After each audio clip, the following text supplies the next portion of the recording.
I had a client a while back who was planning an island hopping trip. She'd given herself 4 days on the Big Island, and when I asked what she wanted to do there, she said, the volcano, a coffee farm tour, and some beach time. Then she said, I figured that's basically all there is, right? How much time could it take? She was so surprised when I told her 4 days wasn't enough that she actually laughed. And then she said, wait, are you serious? I was very serious. Welcome back to Hawaii Travel Made Easy. I'm Marcy, and today I want to talk about the one island I would not pick for a 4-day trip and why so many people underestimate it before they've even booked their flights. I've done full episodes on the Big Island before. Episode 51 is how to actually plan your trip. Episode 74 covers the best areas to stay, and episode 14 is a complete family trip report. All of those are in the show notes. Today is specifically about what happens when you don't give this island enough time so you can catch it before you book. The island is the Big Island of Hawaii. I love it. It's one of my favorite places I've ever been, not just in Hawaii. But it is enormous in a way that catches people off guard. It's bigger than all the other Hawaiian islands combined. And the distances between the main areas are not like driving across Oahu for the day. Kona to Akaka Falls, a waterfall hike on the Hilo side that I've done with my kids more than once, is an hour and 50 minutes one way. That's not a side trip. That's a commitment that shapes your whole day. That's exactly what happened with my client. She knew about the volcano. She knew about the coffee farms. She had no idea that the Hilo side of the island existed as a destination. No idea how green and lush it is, or how completely different it feels from the sunny, resort-heavy west side. No idea that there was a 442-foot waterfall just 25 minutes north of Hilo, or that trying to cross between the two coasts would eat up a significant chunk of any day she attempted it.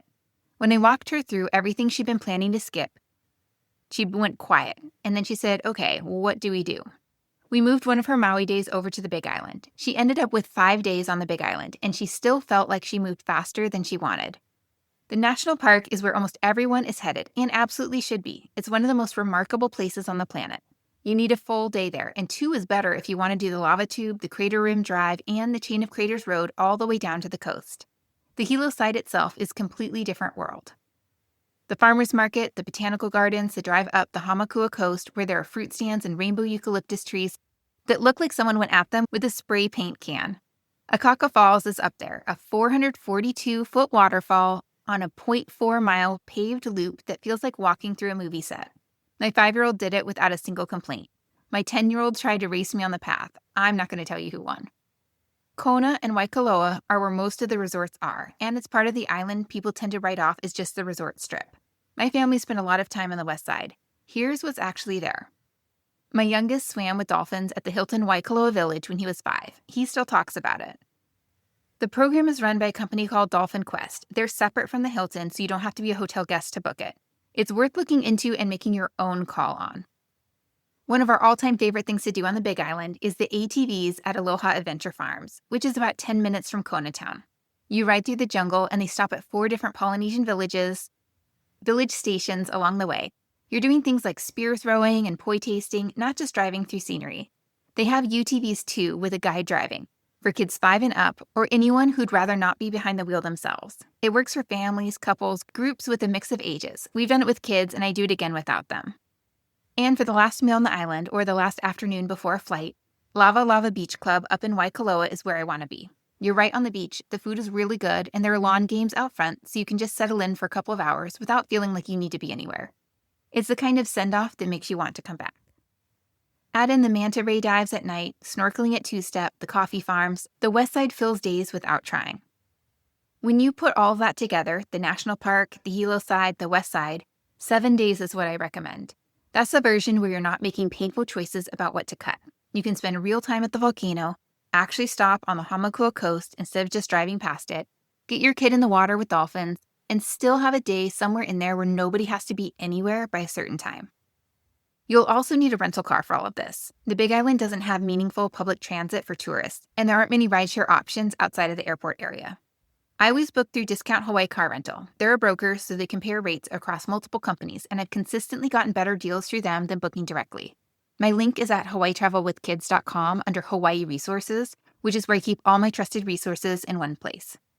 If you want help sequencing a 7-day trip so you're not zigzagging across the island, I have a Big Island travel guide at hawaiitravelwithkids.com under Hawaii Travel Guides. It's built around an itinerary that takes the geography into account so the day flows logically instead of feeling like a scramble. If 4 days is what you're working with, pick one side of the island and commit to it. If it's your first time and you're not sure which side, I'd lean west, fly into Kona, that's KOA, and base yourself in Kona or Waikoloa. The volcano is about 45 minutes away as a day trip from Hilo, or roughly 2 hours from the Kona side, depending on where you're staying. You get the resort area, the activities, and the national park all without spending half your trip in the car. If you'd rather be in the rainier, more off-the-beaten-path setting, fly into Hilo, that's ITO, and spend your time on the east side with the volcano as a day trip. Both work. Trying to do both coasts in 4 days just means you spend your vacation watching miles tick by the odometer and arriving everywhere too tired to enjoy it. And if you're weighing the Big Island against another island entirely, maybe trying to choose between this and Kauai, Episode 101 is a full comparison of what each island delivers and how to figure out which fits the trip you're actually trying to have. If you've already got a Big Island itinerary drafted and you're not totally sure the timing makes sense, my itinerary audit is exactly for this. You send me your plan and I go through it and give you a written feedback on what's working, what to shift, and what you're probably underestimating. It's $50 and you'll have it back within 2 business days. Details are at hawaiitravelwithkids.com under Hawaii Itinerary Review.